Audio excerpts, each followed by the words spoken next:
Welcome to the third episode of Train Story Tales.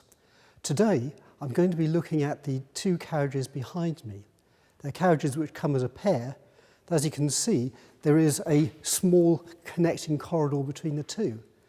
And that makes it unique on the island because we don't have any other coaches or carriages with any corridor in them. But before I talk about the carriages themselves, I want to talk a bit about the railway line that they worked on. That line was the Merston to Ventnor West line, which was opened in 1897 and extended in 1900 to Ventnor West. And as its title suggests, ran from the Merston junction on the Newport to Sandown line and took the railway through a tunnel down through St Lawrence, having passed already through God's Hill and Whitwell. This was only a small line, but it had the best view of any of the island railway lines. As the train came out of the tunnel going towards Ventnor, out of the tunnel before St Lawrence, you had a fantastic view over the sea. You're on a high cliff, in effect being carried along a ledge, and that view was unparalleled with any of the other railway lines on the island. Unfortunately, this line was never profitable, and it was the first to close. Ironically, it was also the last to open.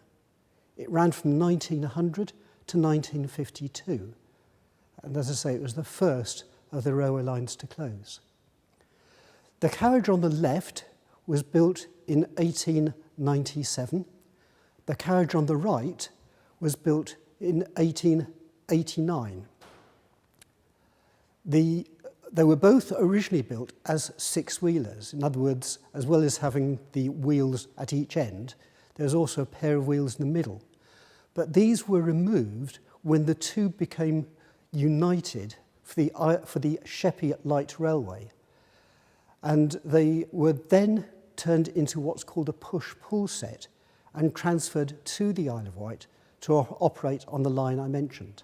And they spent their whole working life until 1938 working on that line, but occasionally they would work on the freshwater Yarmouth-Newport line and also another line, a small line to Bembridge. You'll see that the carriages are largely third class, but right at the far end on the left is a first class compartment. They're going to go in there now. You'll see the difference from the first class compartment I was in last week.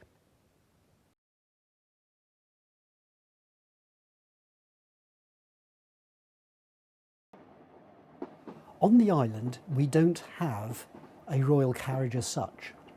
Although Queen Victoria did travel once by rail to open the new hospital at Ventnor, the coach that she travelled in disappeared decades ago. This, however, is the carriage in which our present Queen travelled when she opened our carriage and wagon workshop in 2004. It's first class. Normally there would be white antimacassars for my head. I'm afraid they're being washed at the moment.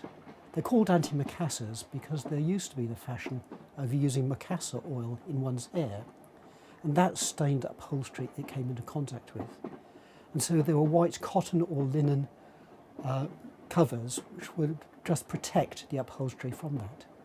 This is the carriage, as I say, that Queen Elizabeth travelled in when she opened our workshop.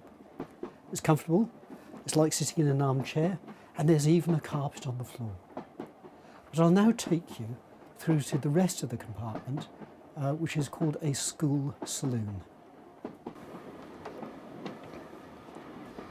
Well, here we are in the third class saloon. Seating here for, I think it's about 23 people, and it's quite comfortable. This carriage was recovered from Newtown when it was taken out of service in 1938. It formed part of a bungalow in Newtown, and when we received it back, it actually had a thatched roof, which makes it unique, I think, amongst our recovered carriages. As I mentioned earlier, we don't have corridors on any Isle of Wight trains, And the reason for that is pure economics. You only need a corridor if people need access to toilets. Because on the island, the stations, the furthest they were apart was, I think, 4.5 miles, a short distance. And therefore, people didn't need to use the toilet on the train, so the toilet compartments were taken out. And this one, and the one we're going to go into shortly, as you can see, was turned into saloon seating. You can get far more people sat in here in comfort than you could if it were separate compartments. And of course, more people equals more money, more revenue for the railway.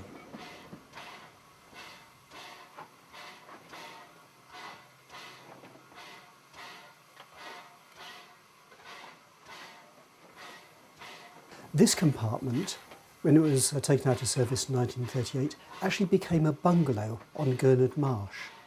Again, it was recovered by us when it was no longer needed for that purpose. And in this part of the compartment, again third class, the saloon seating can accommodate something like 15 to 18 people, depending on how large they are and how intimate they are with each other. But the true secret of this push-pull set is what is behind me in the guard section. Now, the guard section, by definition, is where the guard travels, or the porter, when he wasn't collecting tickets. The advantage of this train was that they didn't need to have the stations manned, because the porter could be, or the guard could be on the train, walking up and down and collecting fees and checking tickets in the two compartments. Luggage would be stored in the area behind me, but it's in the area behind me that the unique feature of this carriage lies. So that's where I'll go now.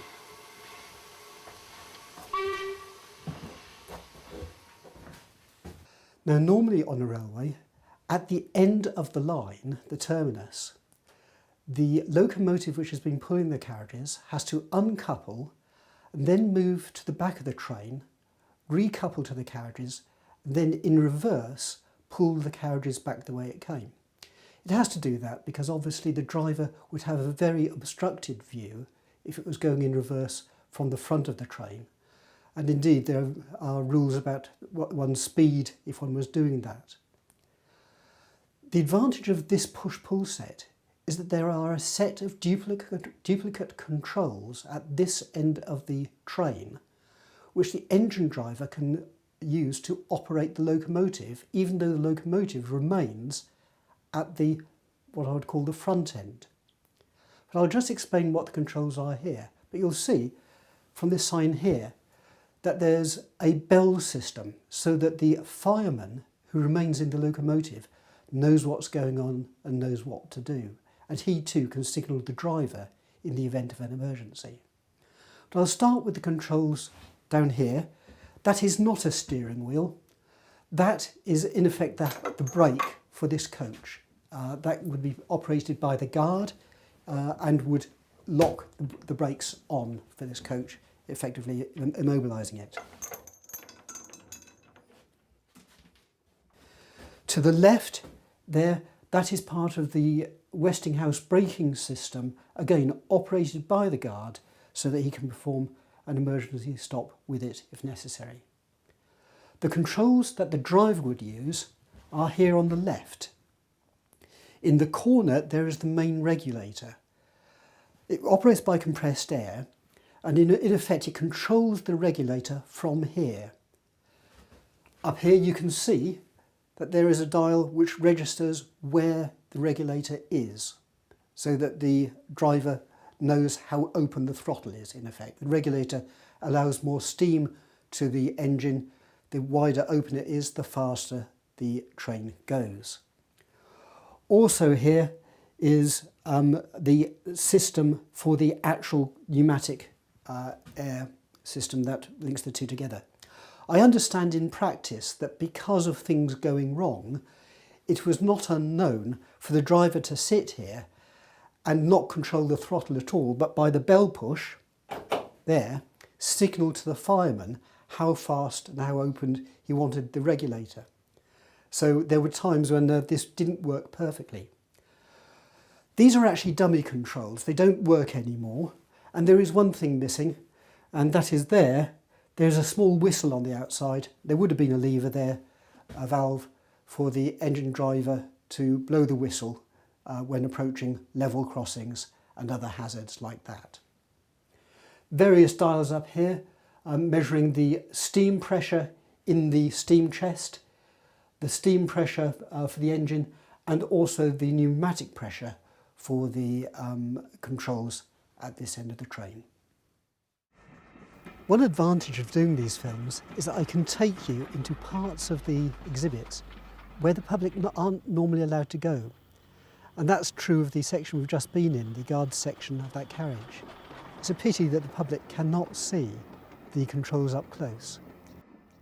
But that's it for this week's episode. I hope you've enjoyed it and I hope you found it interesting. Thank you for watching.